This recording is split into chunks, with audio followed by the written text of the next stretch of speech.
Greetings again. So, after the game we got to play on game night Saturday, I think I got some friends in my game group that would break my frickin' legs right now if I didn't spend an episode at least chatting a little bit about Power Grid.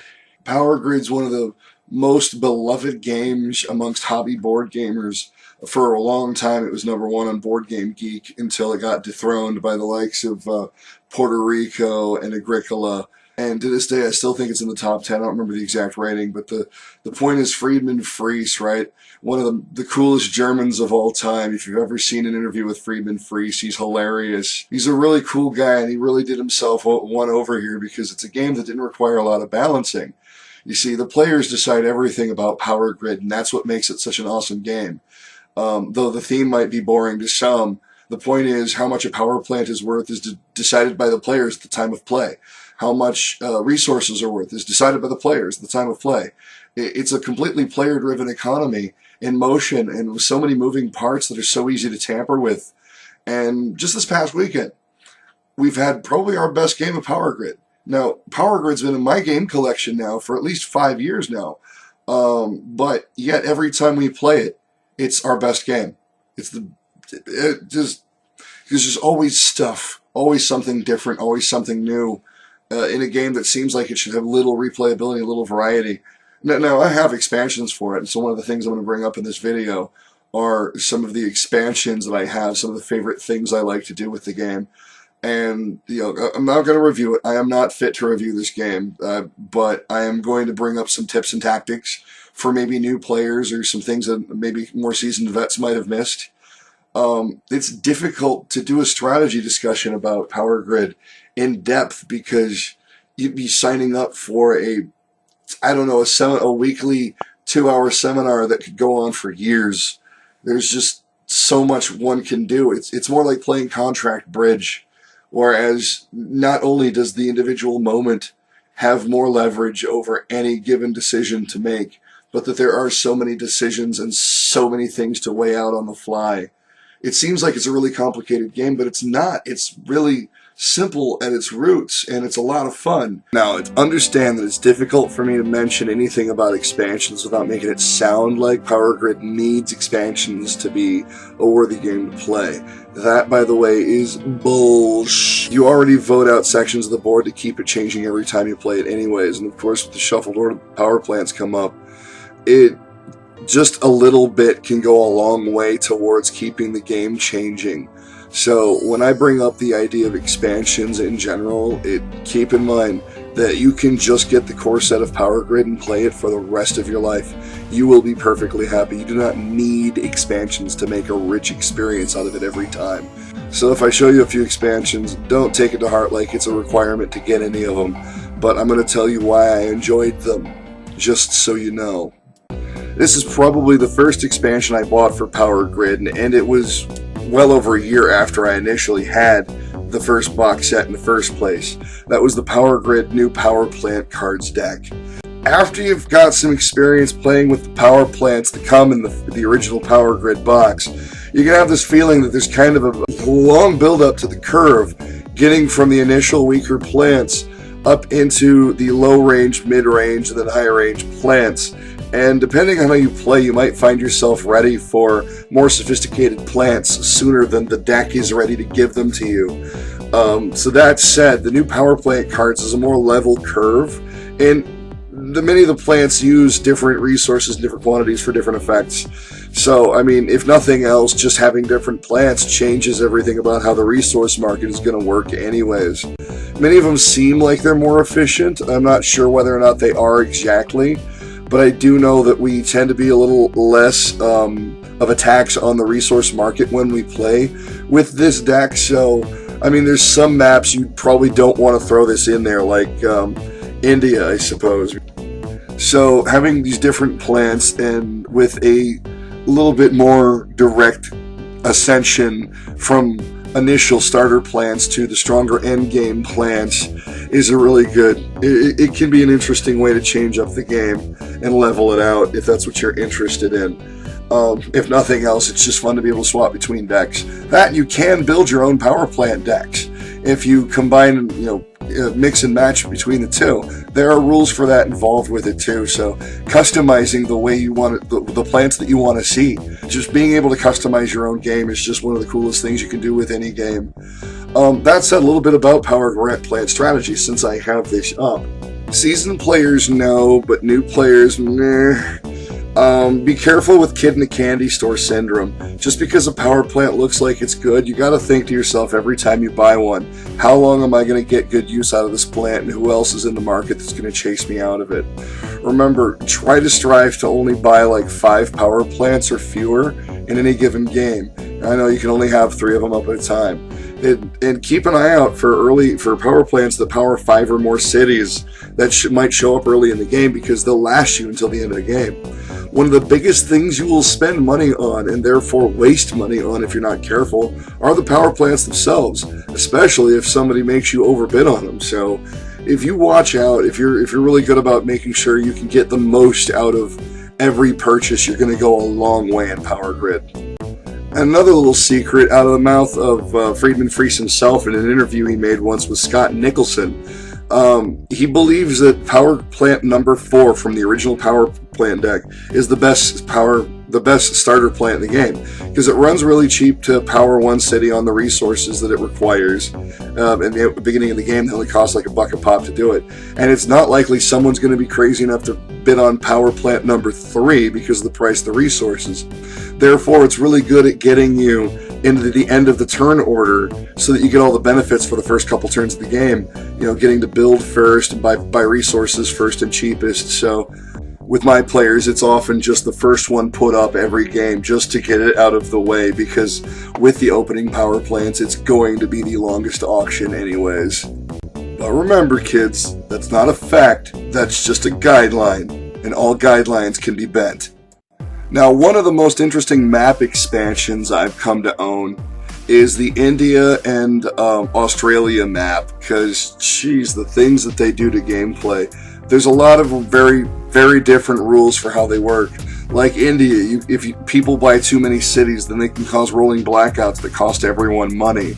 Or the fact that in India, everyone has to buy their resources one at a time, round robin style. So you can't just cut people out of resources. However, those resources start cheap, and you don't spend a lot of money on resources, so you can afford to expand faster, which could lead to rolling blackouts. Oh my god, okay. I think I've just gone cross-eyed. Trust me, India is a very different game of Power Grid, but it's still fascinating nonetheless. And of course, then there's Australia on the other side, which is a really simple game by very strange comparison. Australia's only real gimmick is that everything connects to everything for €20, so you can never really wall someone in as a strategy. There is also the fact that you don't use uranium. Instead, you sell uranium to make bonus money, so that the uranium power plants are instead uranium mines. It can be a useful way to make a couple extra bucks. I wouldn't recommend basing an entire strategy on it, but it's still an interesting map. So I'm going to use this moment to segue into general strategy number 2, which is try not to own more cities than you can power. Games can be won or lost in the difference of $1. Really, it depends on the tiebreakers, and a couple of bucks now could steamroll into a whole lot of money later, depending on how careful you are spending. So do your best to get a feel for the turn order and try not to put yourself ahead if you don't have to. I mean, if you're going to get walled in or something, if you don't grab another city and it really scares you that you won't be able to get out of a situation, then I guess, like I said, all rules, then I guess go ahead, but 9 times out of 10, you don't want to waste money buying a city that you're not going to make money off of that turn, just to wind up losing more money at a future turn, because again, you own more cities than you know what to do with. It's not a profitable position to be in, and in fact, it's literally the opposite of a profitable position, because you waste a lot of money and a lot of energy. On the contrary, even if you have a little extra money to spend, kind of staying close to the pack where everybody else is can be a brilliant idea. Trying not to get too far ahead or too far behind, obviously, because unless you're going to shoot out ahead and get a snowball leader advantage, staying close to where everybody else is, and it kind of helps keep your potential hidden for the uber dick move ending, as we like to call it. I'll explain more about that one shortly. Now, you don't want all of your maps and expansions to involve like 99 different special rules. So one of my favorite expansions for Power Grid is the Benelux Central Europe map kit, because they're really simple maps, very centralized, with not a lot of extra rules to worry about. Benelux is actually my favorite map in the game, if nothing else, because it's a shorter game. It's actually designed to be a short game. All the connection costs are really cheap, and the power plant moves towards its conclusion faster, so that you get to better plants quicker, and the whole game is just trying to be a shorter game. Why would I want Power Grid to be a short game? Like I said, it's supposed to be a 2-hour game on the box, yet our group gets it closer to 4 and oftentimes even 5 hours, just because of how cutthroat and analytically paralyzed we get when trying to crunch the numbers through to the last dollar that you can make someone else choke on. It's crazy. So this kind of helps streamline the process and get you to the end game faster if that's what you want. You can play Power Grid in about 90 minutes on average, or for my group, roughly 2.5 hours with the Benelux map. And I'm not saying it's not a cutthroat map, it's the other way around, because everyone can afford to expand out quicker, and though it has fewer territories than most maps on it, depending on how you arrange it to start the game, it can actually be the most cutthroat map there is, because you're going to be up in each other's faces faster, because you can afford to be.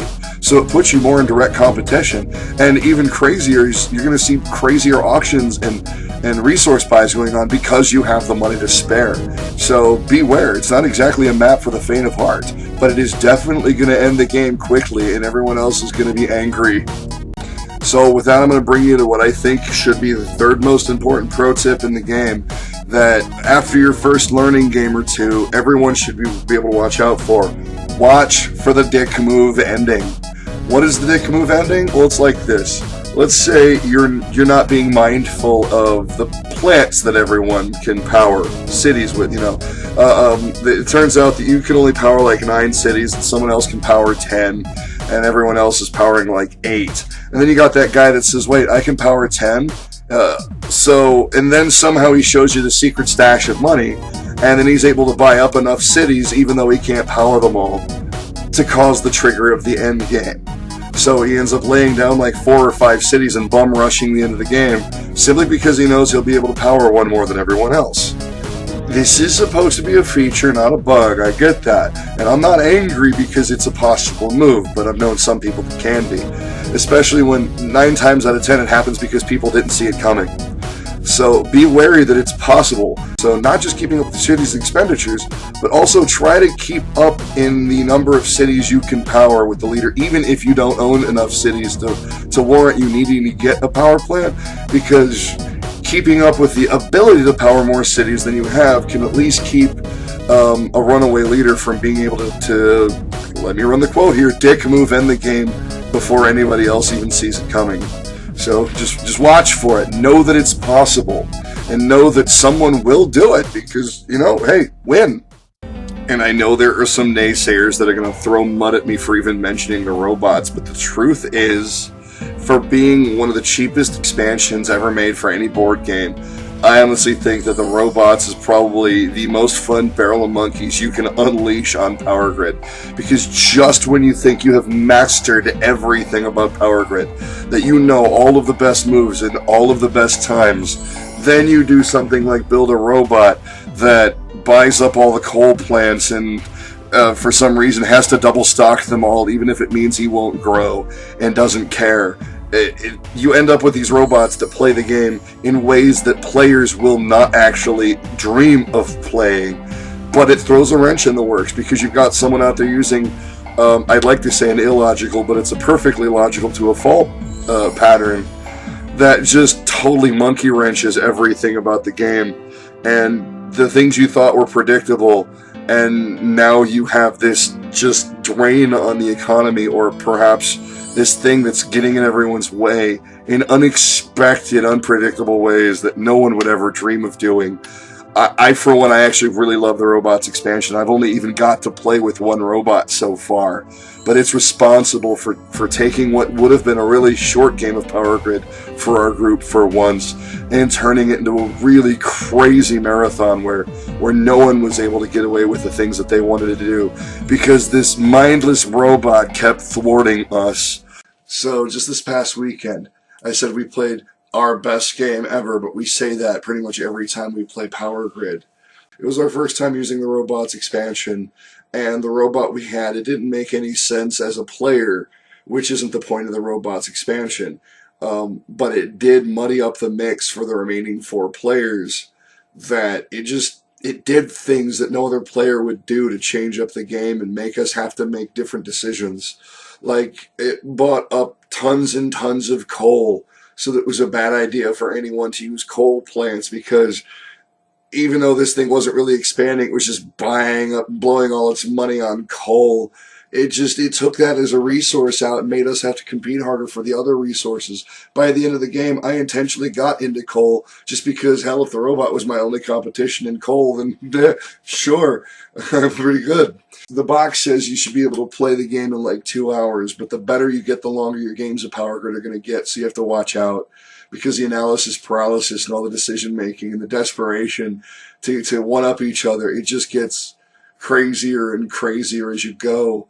But it makes it one of the best and most interesting games out there to play. I want to talk about a few more strategies, so I'm thinking in my next episode, I'll definitely do this like I did with my Mage Knight video. I will bring up some more details about Power Grid in future episodes. And if I post this on Board Game Geek, I know that I'm probably nowhere near fit to consider myself anywhere near in the same league as some of the players that have been eyeballing Power Grid since it was Funkenschlag, the German crayon game, in 2000. Share some strategies with me in the comment box below. Give me some ideas of things that you might have pulled off in games that might be useful or maybe I should address in future videos. I don't know. Tell me stories about some of your favorite moves that you've pulled off in the comment box below. And until I drop in with part 2 and maybe part, God knows, 99, peace out and keep gaming, folks.